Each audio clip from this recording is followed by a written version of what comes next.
Israeli Prime Minister Netanyahu is heading to Washington for a high-stakes meeting with the US President Donald Trump. The agenda? Three explosive issues: the war in Gaza, Iran's nuclear ambitions, and surprisingly, trade tariffs. This visit is significant for several reasons. First, Netanyahu becomes the first foreign leader to visit Washington in an attempt to negotiate directly with Trump over his new tariff policies.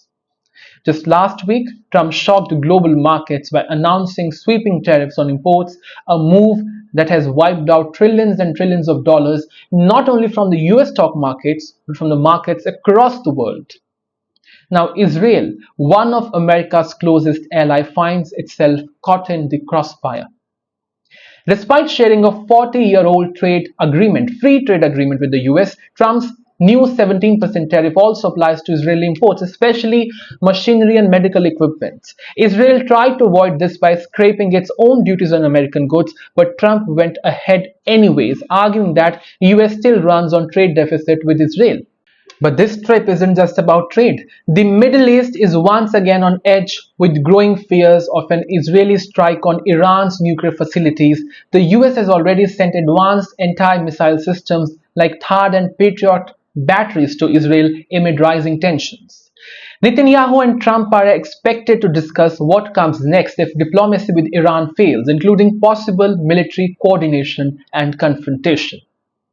The visit also comes after renewed violence in Gaza, raising global concerns over the humanitarian crisis there. But geopolitics aside, there is another personal reason for Netanyahu's visit: the International Criminal Court's arrest warrants against him for alleged war crimes. Netanyahu is already rallying international support to push back against the ICC. Interestingly, Hungary's Prime Minister Viktor Orban, who hosted Netanyahu just before this trip to the US, announced that Hungary will withdraw from the ICC altogether. Trump and Netanyahu reportedly discussed this development once over a phone call the other week, and the conversation likely to set stage for the visit in Washington. As Netanyahu arrives in the US, the world will be watching closely, because what happens in the closed-door meetings could have ripple effects far beyond Israel and America. Trade, war, and diplomacy, all on the table.